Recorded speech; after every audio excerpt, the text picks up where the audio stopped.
سوالاتشون سوالاتیه که مربوط به آموزش هم هست.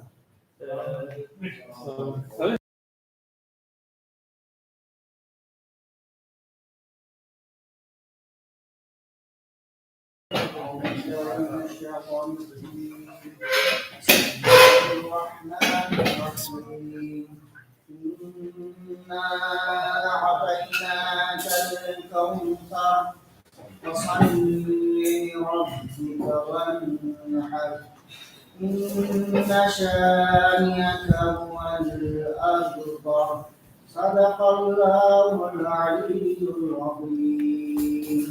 اللهم صل على محمد وآل محمد وعجل فرجه. أعوذ بالله السميع العليم من الشيطان الرجيم. بسم الله الرحمن الرحيم. الحمد لله رب العالمين وصلى الله على سيدنا ونبينا أبي القاسم المصطفى محمد. اللهم صل على محمد وآل محمد صلى الله عليه وعلى أهل بيته الطيبين الطاهرين سيما بقية الله في الأرضين واللعن الدائم على أعدائهم أجمعين من الآن إلى لقاء يوم الدين. بحثمون در رابطه با محبوبان خدا از نگاه قرآن بود.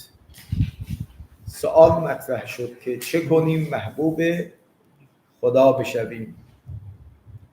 عرض کردیم که در قرآن مجید عواملی را نام میبرد که اگر کسی اینها را در خودش ایجاد بکنه محبوب خدا میشود. हमारी गुफ्तगू इस हवाले से थी कि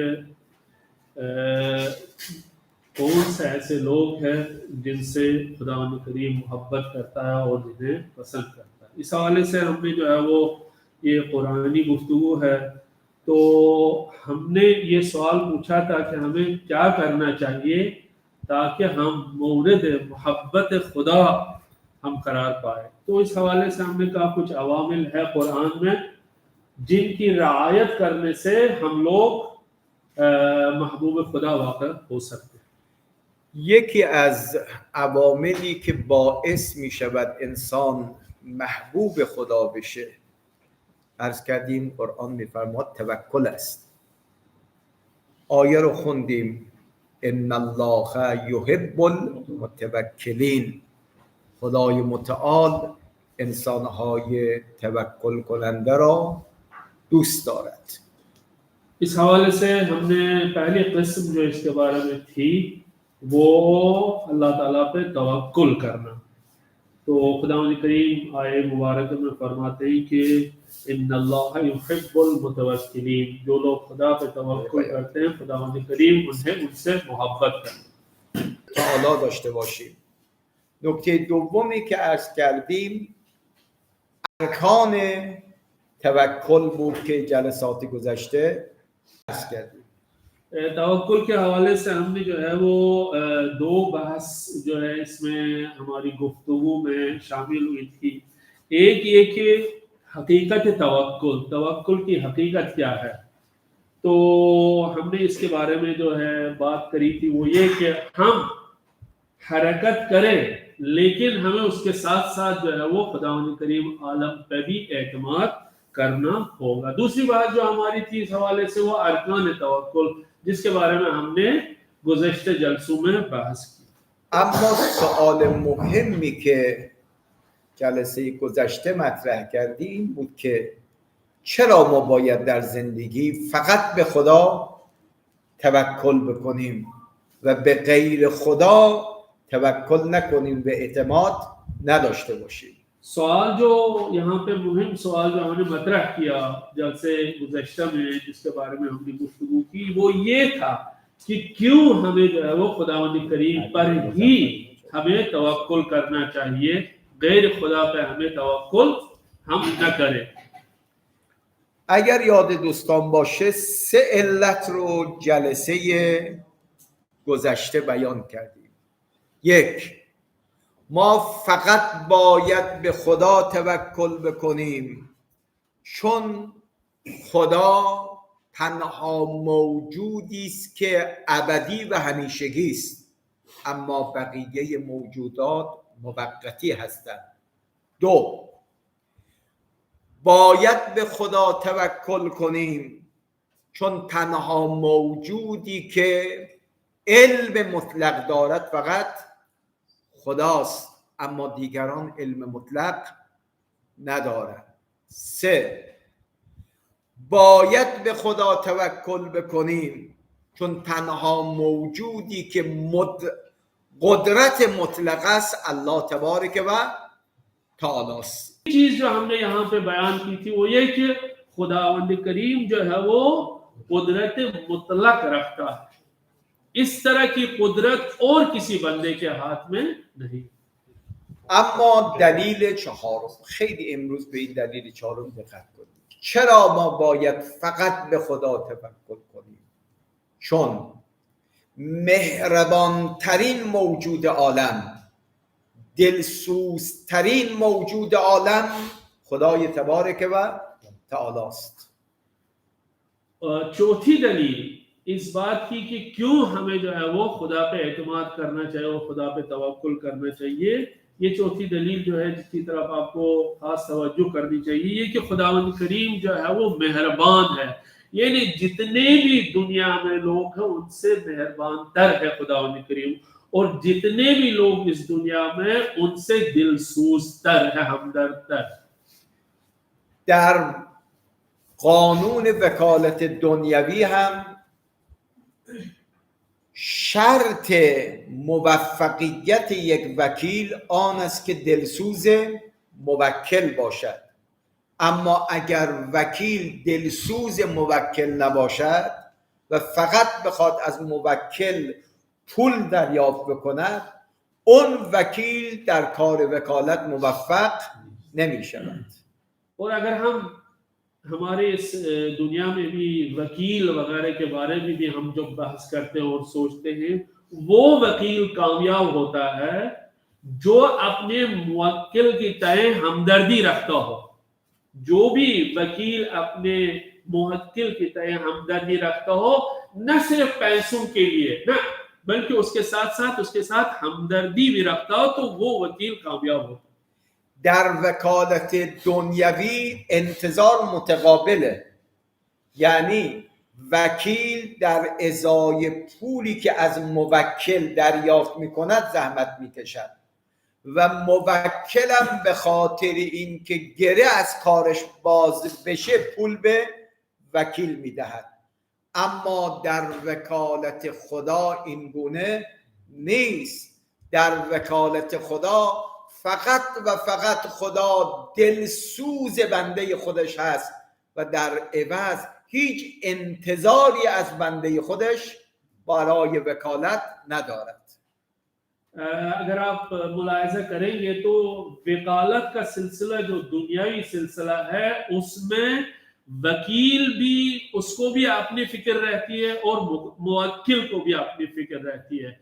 वकील मुवक्किल से पैसा लेता है ताकि उस काम जो उसके मुकाबले में अंजाम देता है उसके लिए वो पैसा लेता है मुवक्किल से, और मुवक्किल इसलिए पैसा देता है ताकि उसका काम जो है वो हल हो जाए. यानी ये दोनों तरफ से फवाइद है. लेकिन जब हम खुदावंद करीम के हवाले से देखते हैं, वो क्यों खुदावंद करीम जो है वो अपने बंदू से मुआवजा नहीं चाहता है, बल्कि अपने बंदू से हमदर्दी और दिलसूजी की बिना पर उनका वकील. خدای متعال در قرآن سوره شعراء آیه 207 به این دلیل چهارم که دلسوزی خدا باشد اشاره می کند. میفرماد و توکل علی العزیز الرحیم، و توکل علی العزیز الرحیم. پیامبر توکل کن بر خدایی که هم عزیز است، یعنی شکست ناپذیر است، نفوذ ناپذیر است، و هم رحیم و با محبت است نسبت به تو. به این موجود توکل کن و توکل علی العزیز الرحیم. तो खुदावंद करीम कुरान करीम की इस आयत 207 शोरा की इस आयत में फरमाते हैं पैगंबर से खिताब होके वतवक्कल अलल अजीज अर्रहीम, ए पैगंबर खुदाए अजीज वकील पे आप तवक्कुल करें जो कि शिकस्त नापजीर भी है और रहीम भी है। आपको इस खुदा पे आपको तवक्कुल करना चाहिए जो रहीम भी है और शिकस्त नापजीर। پس بنابراین عزیزان بیاییم در ریز و درشت کارهای زندگیمون به تعبیر روایت حتی در بستن بند کفشایمون توکل بر خدای مهربان بکنیم. बस आए हम अपने छोटे बड़े कामों में जो है वो खुदाए अजीम पे हमें भरोसा और तवक्कुल करना चाहिए। अगर किसी को इतने छोटे काम भी, अगर किसी को जो है वो जूते का तस्मा भी बांधना हो, उस वक्त भी हमें खुदाए अजीज और जलील पे तवक्कुल करना चाहिए। در عرف ما اگر میخواهیم مظهر محبت رو مثال بزنیم میگیم محبت مادر به فرزند است، اما در روایات داریم محبتی که دلسوزی که خدا به بندگانش دارد به مراتب از محبت مادر به طفل بالاتر و بیشتر است. तो अगर हमें जो है वो मोहब्बत की मिसाल देनी हो तो दुनिया में हम मिसाल देते हैं माँ और उसके औलाद और फर्जंदान की मोहब्बत, यानी माँ अपने बच्चों से जो मोहब्बत करती है।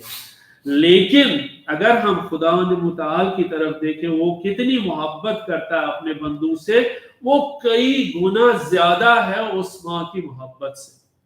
یه حدیثی همین الان یادم اومد براتون بخوانم.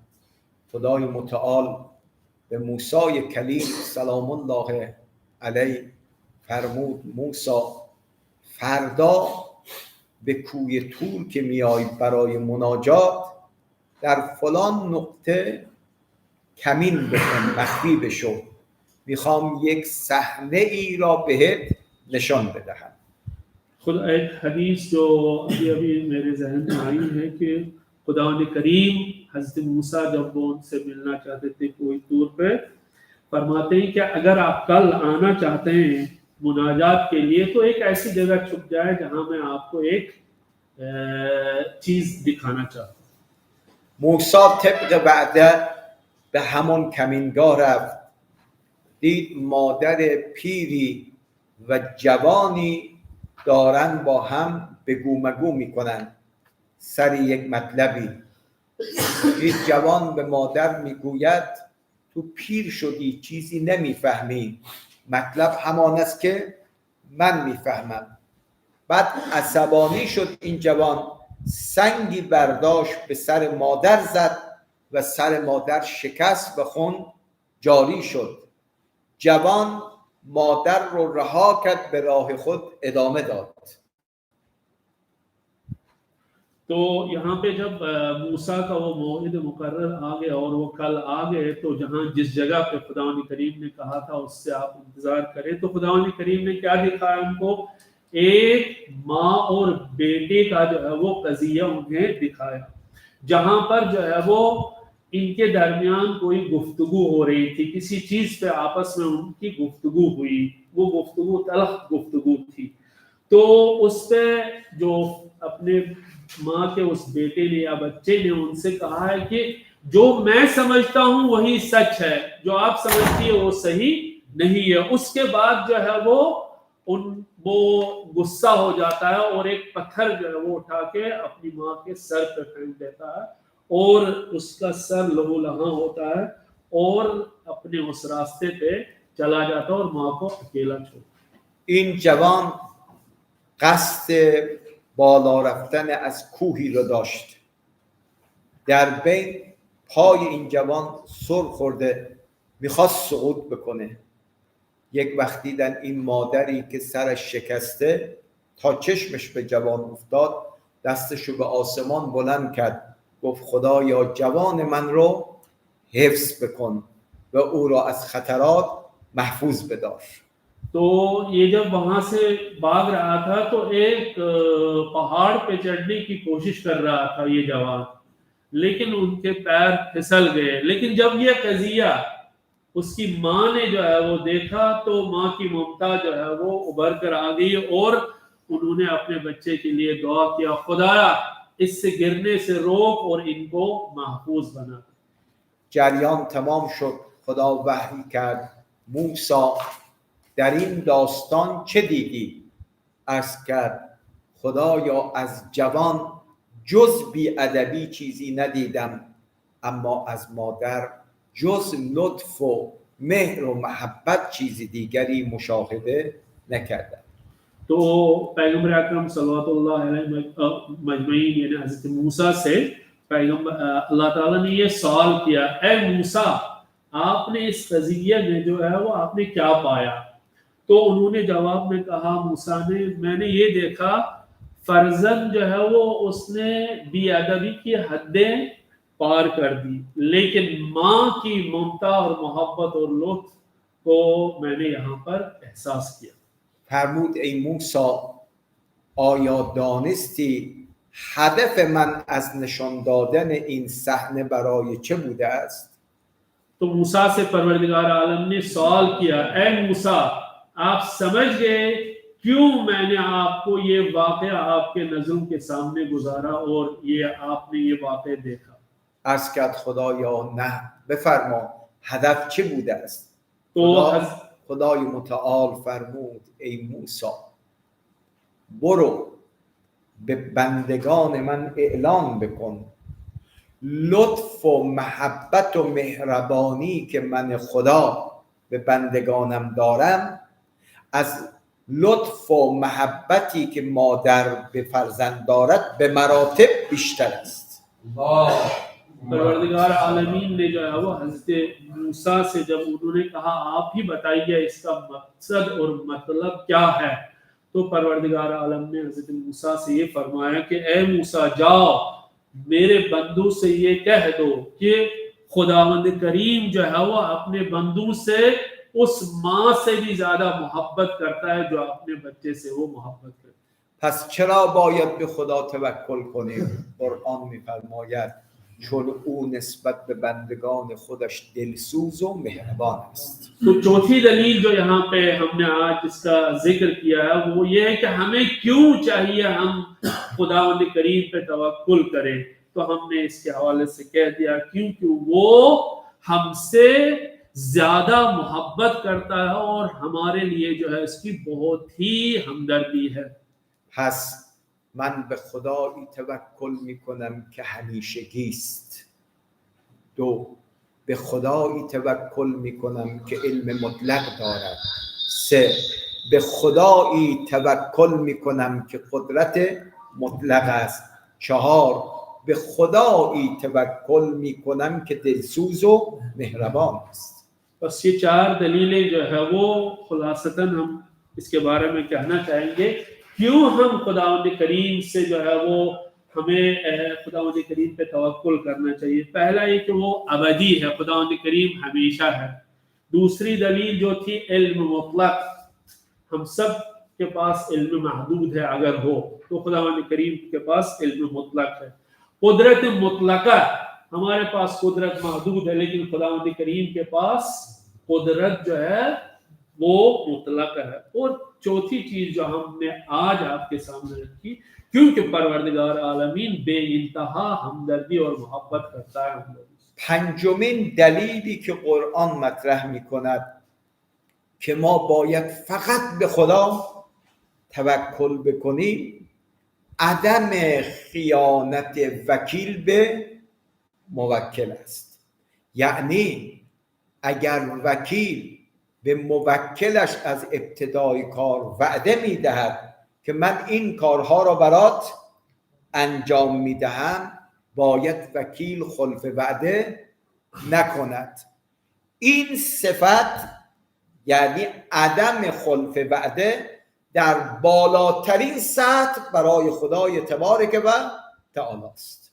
तो पांचवी दलील जो है वो यहाँ पर ये है कि खुदावंद करीम कभी भी इंसान को धोखा नहीं देता है, खियानत नहीं करता। तो अगर आप देखें वकील जो है वो अपने मुवक्किल के तय जो है वो खिलाफ वादा जो है वो कोई अमल उसको नहीं करना चाहिए, लेकिन जो खुदावंद करीम जो है अपने बंदू से वो इंतहाई मोहब्बत करता है और जो है वो उनको उस अजीम जो है वो प्रॉमिस जो करता है, वादा करता है, उसको बेहतरीन तरीके से निभाता। خیلی از ماها وعده ها از دوستان شنیدیم ولی به وعده های خود عمل نکردن.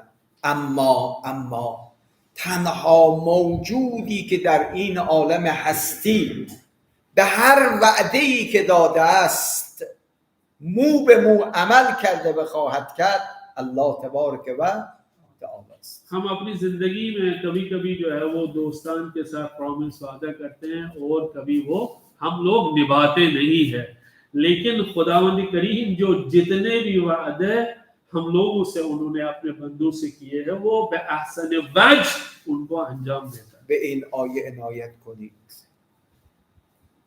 قرآن میگه به وعده های خدا دل خوش کنید، به وعده های خدا عقیده داشته باشید. چرا؟ ان الله لا یخلف المیعاد. آی بنده ها تردید نکنید که خداهای متعال به وعده‌ای که داده است خلف وعده نمی‌کند. ये आयत कुरान की ये आयत हमें दर्शाती और बताती है कि क्यों खुदावंद करीम पे हमें जो है वो एतकाद रखना चाहिए कि खुदावंद करीम कभी भी खुल्फ वादा नहीं करता है। इस हवाले से इन्होंने ये आयत पढ़ी, इन्नल्लाह ला युखलिफुल मिआद, परवरदिगार आलमीन जो है कभी भी वादा खिलाफी नहीं करता। سوال: آیا توکل کننده به خدای متعال شعاری دارد یا خیر؟ و نشانه توکل کننده به خدا از نگاه قرآن چیست؟ तो यहाँ पे सवाल है कि आया यहाँ पे जो है वो तवक्कुल कुनंदे कौन से लोग ऐसे हैं जो खुदावंद करीम पे तवक्कुल करते हैं, आया उनकी कोई निशानियां है या नहीं? به این آیه 173 آل عمران توجه کنید. در این آیه 4 نشانه را برای توکل کننده های خدای متعال بیان می‌کند. इस आयत जो है आयत नंबर 173 आले इमरान, इसमें आप देखेंगे तो 4 निशानियां जो है मुतवक्किलीन की इसमें बयान की गई। 1. حسبنا الله، یعنی در همه امور زندگی اونی که هوای منو داره و میتواند پشتیبان من باشه و کفایتم کنه خدای تبارک و تعالی است. حسبنا الله. 2. و نعم الوکیل، خوب وکیلی است الله تبارک و تعالی. 3. نعم المولا، خود مولا و سرپرستی را برای خودم انتخاب کردم. و نعم النصیر، و خوب کمککاری است الله تبارک و تعالی. پس شعار کسانی که محبت خدا را در دل دارن اینه: حسبنا الله و نعم الوکیل، نعم المولا و نعم النصیر. तो यहाँ पे जो 4 निशानियां और 4 अलामतें जो है मुतवक्किलीन की है, पहली उसमें से अलामत जो है वो ये है हस्बुनल्लाह, यानी हमारे लिए खुदा ही काफी है। दूसरी जो है वो अलामत और निशानी निअमल वकील, बेहतरीन वकील अगर कोई है वो खुदावंद करीम। तीसरी जो है वो निशानी निअमल मौला, बेहतरीन मौला अपने अब्द के लिए खुदावंद करीम है। और चौथी अलामत निअमन नसीर, और बेहतरीन मददगार वो खुदावंद करीम। یه حدیث ناب تکان دهنده از امام صادق سلام الله علیه تقدیم محضرتون کنم. فرمود عجبت لمن فزع من اربع لا یفزع الی اربع. تعجب میکنم از کسی که نسبت به 4 چیز جزع و فزع میکند اما به 4 ذکر قرآنی پناه نمیبرد و به واسطه این 4 ذکر قرآنی از اون ترس خودش را خلاصی نمیدهد. इमाम सादिक अलैहिस्सलाम फरमाते हैं कि मुझे ताज्जुब है उस आदमी पे, उस इंसान पे जो 4 चीजों के पीछे लगा है और जज़ा फज़ा करता है लेकिन 4 चीजों से गाफिल है. اول فرمود اولین ذکر تعجب میکنم از کسی که از خلق خدا میترسد اما چرا به این گفته خدا اعتماد ندارد و به او پناه نمیبرد. حسبنا الله و نعم الوکیل نعم المولا و نعم النصیر. पहली जिक्र जो है वो इंसान को जो है वो खल्क खुदा से इंसान डरता है लेकिन उसे इस चीज से गाफिल है कि वो कहे हस्बुनल्लाह व निअमल वकील. इस चीज की तरफ उन्हें तवज्जो नहीं है, वो लोगों से डरता है जबकि उसके पास ये नुस्खा है हस्बुनल्लाह व निअमल वकील. پس اولین نسخه‌ای که امام صادق به من و شما میده این است که هر وقت ترس و وحشت به سراغ شما اومد، حالا از ابرقدرت ها باشد یا دیگران، امام صادق میگه پناه به این آیه ببر، به این ترس و وحشت از شما بیرون میرود. حسبنا الله و نعم الوکیل نعم المولا و نعم النصیر. जब भी इंसान जो है वो डर जाए, उसके दिल में वहशत ईजाद हो जाए, चाहे वो अबर कुदरत हो जो सुपर पावर है उससे डरे या किसी और चीज से डरे, तो उसको इस आयत की तरफ तवज्जो करनी चाहिए. हस्बुनल्लाह व निअमल वकील व निअमल मौला व निअमन नसीर. دومین راهکار امام صادق فرمود تعجب میکنم از کسی که از غم و ناراحتی در ترس و هراس است اما چرا به دعای یونس پیغمبر پناه نمیبرد. پس بنابراین هر وقت غمی از غمهای عالم رو سینه نشست، امام صادق میفرماد به این ذکر قرآنی پناه ببر. तो दूसरी चीज जो इस बंदे को उसकी तरफ रुजू करना चाहिए, जब भी ये गमगीन हो जाए, नाराज हो जाए या डर जाए, डर की वजह से गमगीन और नाराज हो जाए, तो उससे दुआए यूनुसिया या जिक्र यूनुसिया की तरफ मुराजा करना चाहिए که قرآن در سوره انبیا آیه 87 و 88 بیان میکند این ناله یک انسان غمناک باید باشد. لا اله الا انت سبحانک انی کنت من الظالمین. امام صادق میفرماد اگر انسانی که غم و اندوه رو سینش اومده این شعارش باشد، خدای متعال پشت سرش این گونه جواب میدهد فاستجبنا له و نجیناه من الغم و کذالک ننجی المؤمنین. तो खुदा करीम जो है इस आयत, 2 आयतें हैं सूरह अंबिया की 87 और 88, आयत नंबर 87 और आयत नंबर 88, वहाँ पर एक इंसान जो है उसके उस नाले और जो है वो गिरिये की तरफ हमें जो है इशारा करना चाहते हैं, तो वो ये जिक्र कहते हुए नजर आ रहा है ला इलाहा इल्ला अंत सुब्हानका इन्नी कुन्तु मिनज़ ज़ालिमीन. तो ये कलिमात उसकी तरफ से, तो खुदा करीम क्या फरमाता है फस्तजबना लहु व नज्जयनाहु मिनल गम व कज़ालिका नुंजिल मुमिनीन. راهکار سوم فرمود تعجب میکنم از شخصی که درباره او مکر و حیله میشود، دیگران براش نقشه میکشند هر روز هر ساعت، اما این شخص چرا به این فرموده خدا پناه نمیبرد برای حفظ از مکر و حیله دیگران. این آیه شریفه افوض امری الی الله ان الله بصیر بالعباد، سوره غافر آیه 44.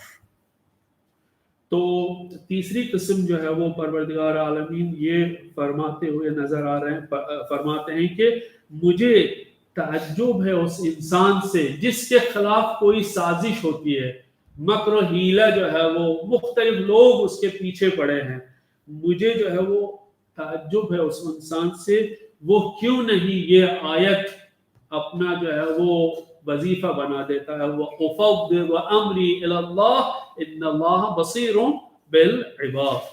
بعد امام صادق میفرماد کسی که اعتقاد به این آیه داشته باشد افوض امری الی الله ان الله بصیر بالعباد، خدا درباره گوینده این سخن میفرماد فوقاه الله سیئات ما مکروا، کسی که کارش را به من خدا واگذار بکند من این شخص را از مکر مکاران حفظ میکنم و از حیله حیله‌گران او را حفظ میکنم.